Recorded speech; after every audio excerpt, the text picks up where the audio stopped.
अल्हम्दुलिल्लाह व कफ़ा अला इबादिहिल्लज़ीना इस्तफ़ा।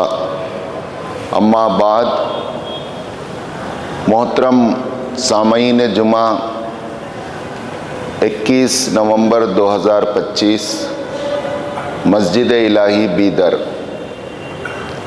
अस्सलामु अलैकुम रहमतुल्लाहि व बरकातुहू।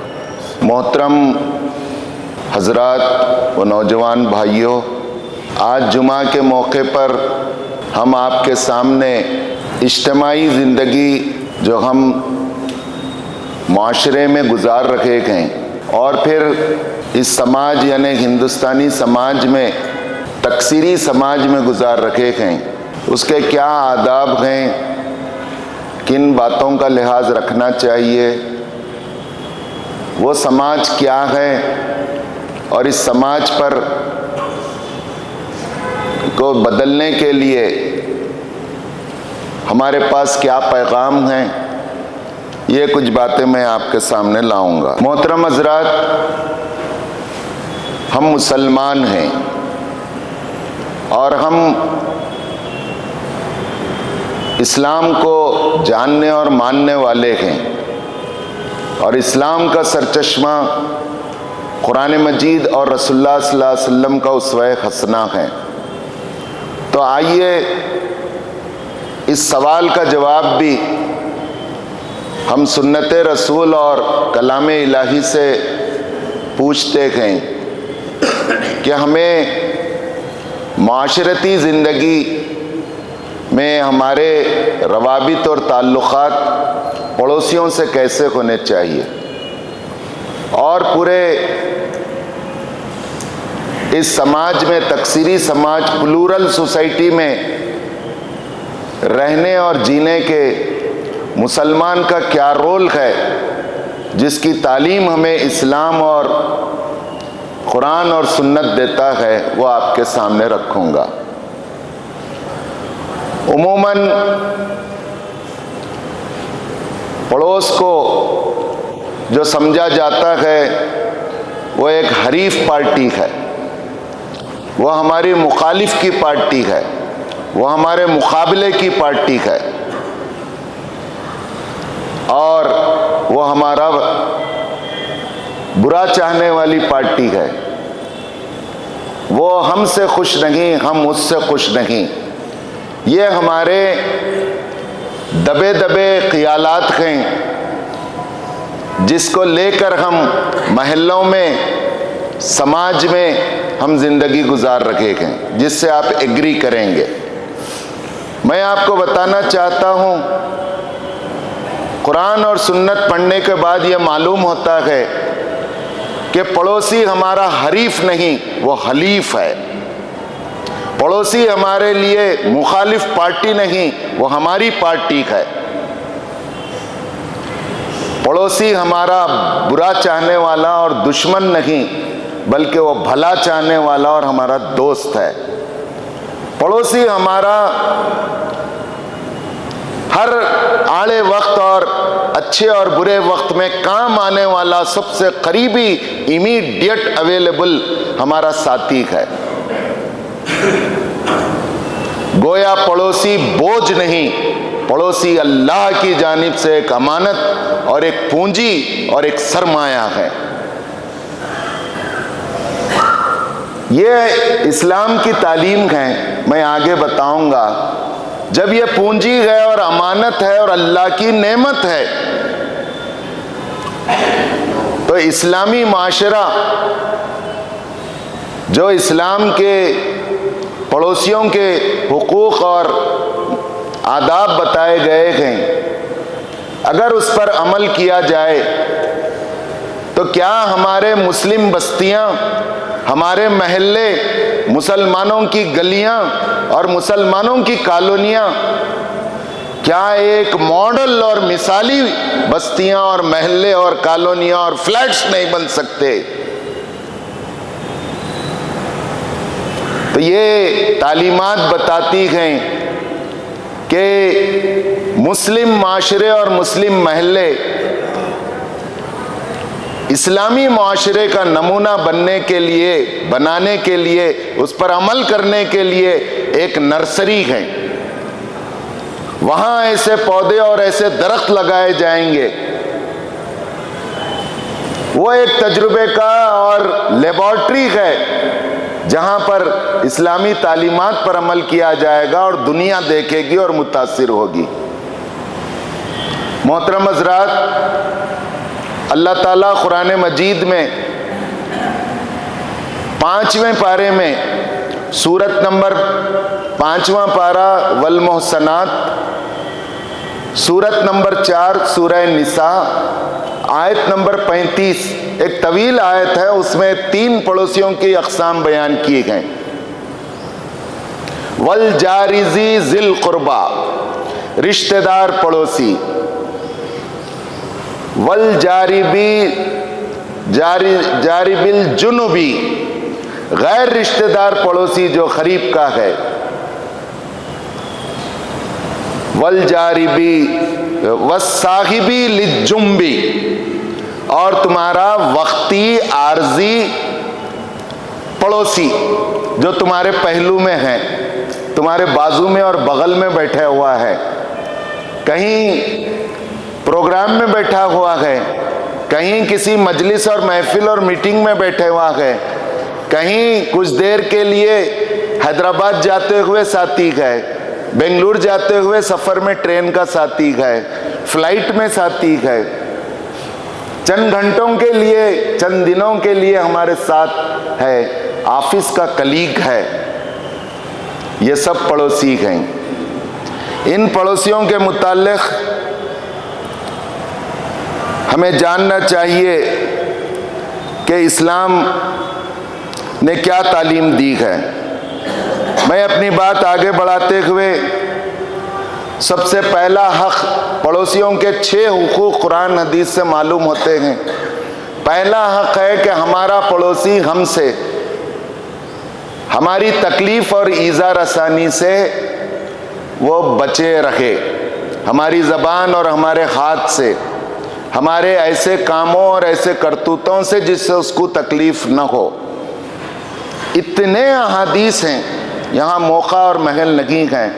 रसूलुल्लाह सल्लल्लाहु अलैहि वसल्लम ने फरमाया, वो मोमिन नहीं, वो मोमिन नहीं, बखुदा खुदा की कसम वो मोमिन नहीं। पूछा गया कौन? जिसका पड़ोसी उसकी तकलीफ से महफूज न हो और वो जन्नत में नहीं जाएगा। एक सहाबी रसूल आए और आकर कहा, फलां औरत अल्लाह के रसूल, ये औरतों को आप ज़रूर सुनाइए, ऐसी है जो सदका बहुत देती है, नफिल रोज़े बहुत रखती है, ज़िक्र अस्कार करती है, नफिल नमाजें बहुत पढ़ती है, लेकिन उसकी ज़बान से उसके पड़ोसी महफूज नहीं हैं। रसूलुल्लाह सल्लल्लाहु अलैहि वसल्लम ने कहा कि उसे सुना दो कि उसका ठिकाना जहन्नुम है। उसी हदीस में साहबी रसूल कहते हैं, एक और औरत है रसूलुल्लाह जो नफिल नमाजें कम पढ़ती है, नफिल रोज़े कम रखती है। उस हदीस में है सदका भी बहुत कम देती है, थोड़ा पनीर के टुकड़े थोड़े दे देती है, कभी देती है कभी नहीं देती है, लेकिन उसकी ज़बान से पूरे पड़ोसी खुश हैं। तो रसूलुल्लाह सल्लल्लाहु अलैहि वसल्लम ने कहा कि उसका ठिकाना जन्नत है। इस्लाम का नापने और तोलने का मियार ये है जन्नती और दोज़खी का। सही अहादीस हैं। तो ये पहला हक़ है कि पड़ोसी की ईज़ा से हमारी ज़बान और हमारे हाथ से पड़ोसी महफूज रहे। दूसरा हक़ है, इसी में ये बात भी आ जाएगी कि हमारे आज अमल से क्या पड़ोसी को तकलीफ़ नहीं हो रही है? हर महल्ले में, हर बस्ती में क्या नाली के मसाइल नहीं हैं? क्या परनाला हम लोगों के सरों पे नहीं छोड़ दिए हैं? क्या हम या हमारा पड़ोसी ये काम नहीं कर रहा है कि रास्ते को छोटा किया जाए और दीवार बड़ी की जाए?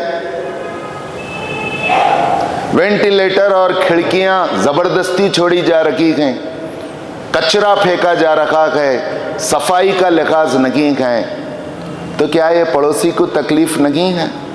इसी जेल में आज नौजवान सुन लें, सबके पास 4 व्हीलर और 2 व्हीलर है। क्या आज हम पार्किंग पड़ोसी के बाबूद दाखिले पर नहीं कर रहे हैं? हाल तो ये है कि दूसरे महल्ले के रहने वाले कार लाकर एक और महल्ले में पार्किंग करते हैं और चले जाते हैं। गेट वाले घरों का बाजू वाले साहब गेट के ऊपर गाड़ी चढ़ाकर पड़ोसी का गेट 2 दिन बंद कर देते हैं। ये खरीफ की मिसालें हैं, अंदर शहर हो के बाहर शहर हो, दुनिया हमें देख रही है कि जुमा के मौके पर हमारा क्या आलम है। लोग यहाँ तक कह गए कि हमने मस्जिद दर्शन के प्रोग्राम कराए, तो हमसे उन्होंने ये पूछा, यहाँ के बिरादरान वतन समझदार लोग, कि ये जुमा के दिन बहुत मसला हो रहा है, पूरा ब्लॉक लग रहा है, क्यों हम जुमा के दिन अपनी गाड़ियों को पार्किंग की जगहों पर पार्क नहीं करते, या गाड़ी छोड़कर हम पैदल क्यों नहीं आते? क्या ब्लॉक नहीं लग रहा है? क्या दुनिया नहीं देख रही है? कल मैं पत्रिका भवन में प्रेस मीट को ब्रीफिंग कर रहा था, वहां पर एक बात ये आई कि अंदरून शहर में इंक्रोचमेंट और बहुत ज़्यादा इधर से उधर से गाड़ियां और ये सब होकर रास्ता तंग होता है। इसका आखिर जवाब किसकन है? आप बोलेंगे दूसरे भी करते हैं। अरे भाई, दूसरे करने दो, हम मुसलमान हैं, हमें अल्लाह और रसूल की तालीम हमारे पास है, हमें अच्छा नमूना और अच्छी मिसालें सामने रखना चाहिए, बुरी मिसालें हमारे लिए नमूना नहीं हो सकती। फिर दूसरा हक, उसके इज्जत और नामूस का हक है। पड़ोसी की इज्जत और उसका जो डिग्निटी है, उसका जो विकार है, उसको ठेस ना पहुंचे। इसके ज़ैल में ये बात आती है कि हर एक के पास इंसानी कमज़ोरी होती है। अल्लाह और उसके रसूल पर जो ईमान रखता है, रसूलुल्लाह सल्लल्लाहु अलैहि वसल्लम कहते हैं कि वो अपने पड़ोसी की इज्जत करे, और उसी की तशरीह में ये बात आती है कि पड़ोसी की कोई कमज़ोरियाँ हैं, उसके उयूब हैं कोई, तो उसको ढांके और छुपाए। क्या मियार है, क्या तालीम है, कितनी आला और अरफा बात है। पड़ोसी की कमियां और कमजोरियां गए तो उसकी इज्जत को तार तार होने न दें, वो मेरा भाई है। रसूलुल्लाह सल्लल्लाहु अलैहि वसल्लम एक और हदीस में कहते हैं, जिब्रील अमीन आकर मुझे ताकीद कर रखे गए, और एक हदीस में वसीयत कर रखे गए, पड़ोसी के साथ सलूक करो। मुझे ये अंदेशा लाहक हो रहा है कि कहीं विरासत में पड़ोसी को शामिल न कर दें, कहीं विरासत में पड़ोसी को शामिल न कर दें। विरासत में वो लोग शामिल होते हैं जो खूनी रिश्ते का है। जाहिर है पड़ोसी का विरासत में हक नहीं है, लेकिन अगर इसका हक इतना बड़ा है कि अगर इसे हक दिया जाता तो विरासत के लोगों का जैसा हक है वैसा हक भी दिया जा सकता था। तो इसकी इज्जत और नामूस, क्या आज हम अपने झगड़े को कोर्ट में नहीं ले जा रहे हैं? रास्ते के कई पढ़े लिखे लोग, क्या वो पढ़ना लिखना इसलिए ही सीखे हैं? क्या ड्राफ्टिंग आपको इसलिए ही आती है कि पड़ोसी के लिए कंप्लेंट करें आप? इसीलिए तुम्हारी सलाहियत है कि कोर्ट में जाकर उसको खींचें और उसकी इज्जत और नामूस को तार तार करें।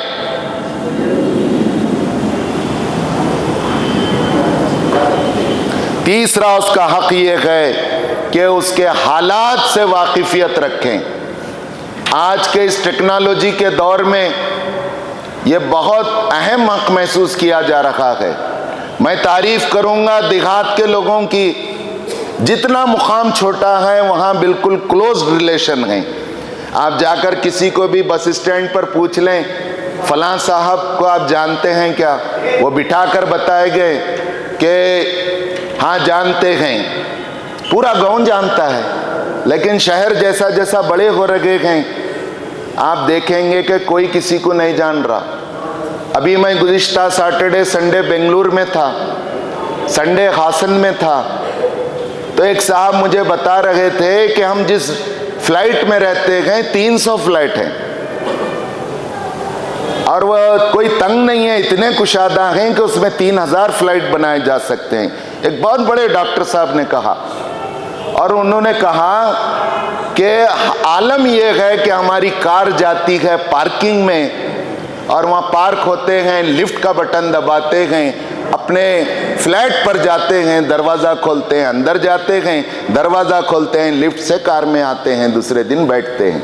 भला बताइए, क्या ये इस्लाम ने ये हक नहीं दिया है कि पड़ोसी के अहवाल से वाकिफ़ हों?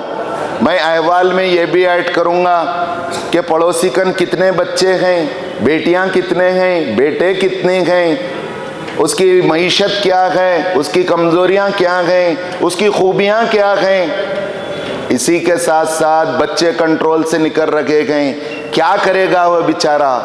समाज खराब है, नशे के आदी बन रखे हैं, गांजे के आदी बन रखे हैं, मोबाइल के आदी बन रखे हैं, बच्चियां कॉलेज को जा रही हैं, क्या मसाइल होंगे, उसकी नींद हराम है, उसका बीपी और शुगर बढ़ रखा है और हम सुकून से सो रखे हैं। इसीलिए हदीस में आया कि जो ज़रा सुनिए, जो वो मोमिन नहीं हैं, सुनो जी इधर सुनो, मोबाइल बंद करो, वो मोमिन नहीं हैं जो पेट भरकर खाना खाए और जिसका पड़ोसी भूखा सोए। है ये तालीम किसी के पास? क्या इस पर अमल हो रखा है? हज़रत आयशा रज़ी अल्लाह ताला अन्हा से रिवायत है, रसूलुल्लाह सल्लल्लाहु अलैहि वसल्लम ने कहा कि तुम जब गोश्त का सालन बनाओ, गोश्त का सालन बनाओ तो शोरबे को बढ़ा लियो ताकि एक कटोरा अपने पड़ोसी को भी दे सके। पूछा गया कि पड़ोसी के लिए, रसूलुल्लाह सल्लल्लाहु अलैहि वसल्लम ने कहा औरतों के अंदर ये बहुत थोड़ा सा उनकी नफ्सियात हैं, कुछ अच्छा बना तो देना, नहीं तो क्या समझती कि मीठा बना तो देना, बिरयानी बनी तो देना, फिश या चिकन बनी तो देना। रसूलुल्लाह सल्लल्लाहु अलैहि वसल्लम ने कहा देने लेने का इतना फ्रीक्वेंट माहौल होना चाहिए, इसमें तकल्लुफ ना करें, इसको हकीर ना समझें। हदीस में है अगरचे के बकरी का खुर ही देना ना पड़े। रसूलुल्लाह सल्लल्लाहु अलैहि वसल्लम के ज़माने में हम तो पाए बोल के खाते, बकरी के खुर को फेंक देते थे। आज भी अरब फेंक देता है, उन पूरा बकरा भुन के खाता है। हमारे को नसीब नहीं है, हम उजड़ी खाते हैं, हम ये खाते हैं, खाइए, मैं उस पर तनकीद नहीं कर रहा हूँ। हदीस में आया कि औरतों से कहिए कि पड़ोसी को तोहफा दें और इसमें न शर्माएं, हकीर न जाने, अगरचे के बकरी का एक खुर ही क्यों ना हो।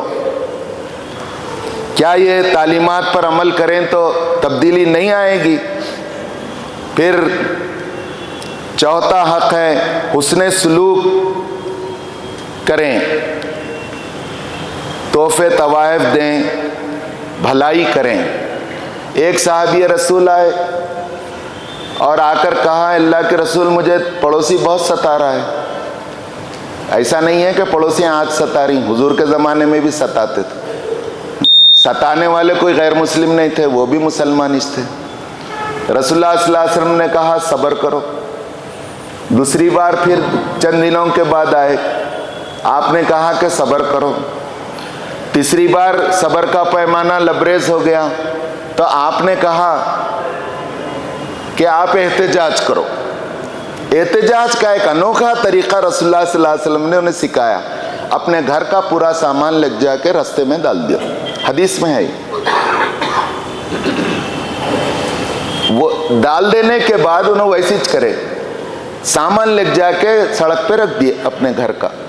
जो मुतासिर थे, विक्टिम थे।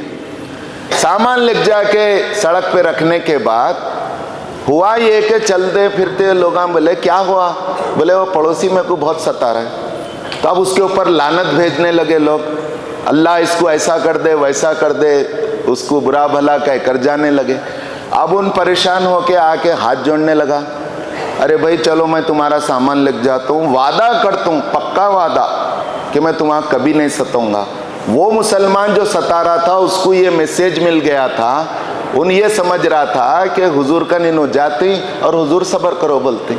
तो एहतजाज भी करने का एक तरीक़ा है जो हदीस में सिखाया गया है। यहाँ पांचवा हक़ नुसो व खैर खाही है, अमर बिल मारूफ और नहीं अनिल मुनकर।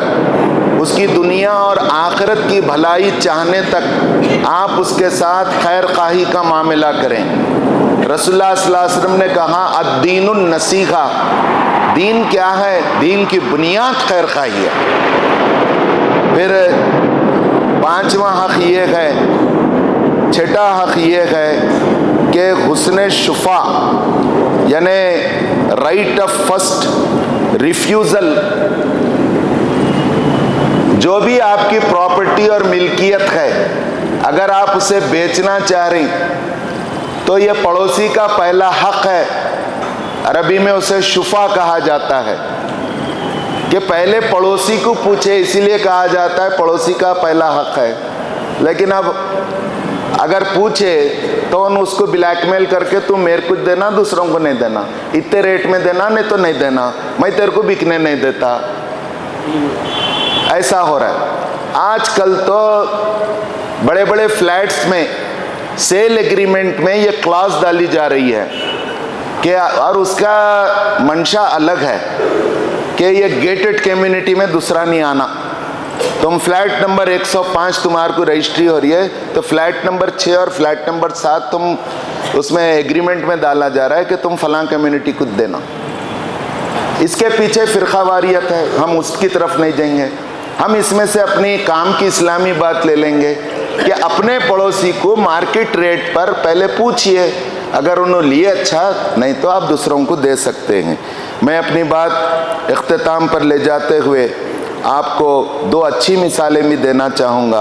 अल्हम्दुलिल्लाह मुसलमान इस्लाम की तालीमात पर अमल करने की वजह से दूसरों के मुकाबले में आज अच्छा रोल प्ले करने के लिए तैयार हैं।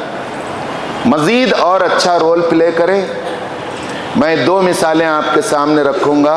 समाजी और पड़ोसी ताल्लुक़ात होने की वजह से आप देखेंगे कि न्यूयॉर्क के आजमेर ज़ोहरान ममदानी जो डेमोक्रेट पार्टी के हैं, ट्रंप की पार्टी के कैंडिडेट, जो ट्रंप की पार्टी है रिपब्लिकन पार्टी, अमेरिका में भी दो पार्टियां हैं, रिपब्लिकन पार्टी और Democrat party. 34 years Zohran Mamdani, उन्होंने अपने जीतने के बाद एज ए न्यूयॉर्क मेयर उन्होंने ये पैगाम दे दिया कि अना अव्वलुल मुस्लिमीन, मैं मुसलमानों में से हूँ। ये पैगाम दे दिया। ट्रंप जैसे सख्तगीर और उनकी पॉलिसियों की मैं मुखालिफत करता हूँ, और जिस माहौल ने ऐसे सख्तगीर लोगों को ऊपर लाया है उस माहौल को हम बदल कर इनको हम हटा भी सकते हैं।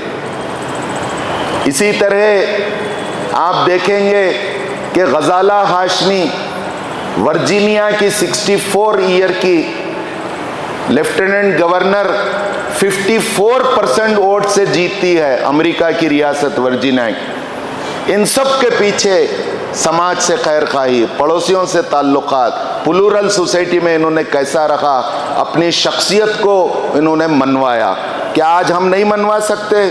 क्या हिंदुस्तान में 140 करोड़ की आबादी में हम तकरीबन 40 करोड़ हैं, हर 5 में के हम एक हैं, तो इसका दूसरा मतलब ये है कि अगर हर मुसलमान, एक मुसलमान 5 से 6 बिरादरान वतन को हम ये तालीम बता दें और ये मैसेज दे दें कि बहैसियत मुसलमान मैं आपका एक खैर खा पड़ोसी हूँ, और उसे इस लेवल तक अपने बात से, अपने काम से, अपने अमल से, अपने रवैये से, अपने ज़बान से, अपने हाथ से उसे ये मैसेज पहुँचा दे कि मुझसे तुम्हें सिर्फ खैर की तवक्को रखना चाहिए, कोई शर की तवक्को नहीं है। और वो भी ये डिक्लेयर कर ले आज नहीं तो कल, क्या है मेरे भाई आसिफ साहब, आपसे मुझे कोई खैर शर की तवक्को नहीं, आपसे मुझे खैर की तवक्को है। मैं आपका प्रोटेक्शन करूँगा, आप मेरा प्रोटेक्शन करेंगे।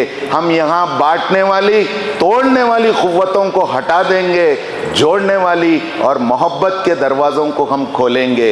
इंशाअल्लाह ये मैसेज सिर्फ इस्लाम का मैसेज हो सकता है। इस सिलसिले में जमात इस्लामी हिंद इस ज़रूरत को महसूस करते हुए पूरे मुल्क में आज से 21 नवंबर से 30 नवंबर तक मुल्कगीर सतह पर एक मुहिम चला रही है, हुकूक़ हमसाया मुहिम, राइट्स ऑफ नेबरहुड कैंपेन। इसी का कल प्रेस मीट पत्रिका भवन में था, मैंने वहाँ पर ब्रीफिंग दी। आपको ये जानकर खुशी होगी कि आज 20 से ज़ायद और 30 कन्नड़ा अखबारों में और 10 से ज़ायद उर्दू अखबारों में आया है। आज हमारी सोशल मीडिया प्रेस मीट है, उसमें भी हम ये बात रखेंगे और आपको अपने पड़ोसियों को जानने और अच्छा पड़ोसी हो तारुफ कराने के लिए हमारे पास फोल्डर्स हैं, बुकलेट्स हैं, उर्दू में हैं, कन्नड़ा में हैं, इंग्लिश में हैं, हिंदी में हैं। और सन्मार्गा का जो कन्नड़ा का वीकली मंगलूर से निकलता है उसका स्पेशल इशू है, आप तोहफा दे सकते हैं। अनुपमा जो लड़कियों औरतों का औरतें ही लिखती हैं वो मंथली स्पेशल इशू निकला है, दावत का वीकली स्पेशल इशू निकला है।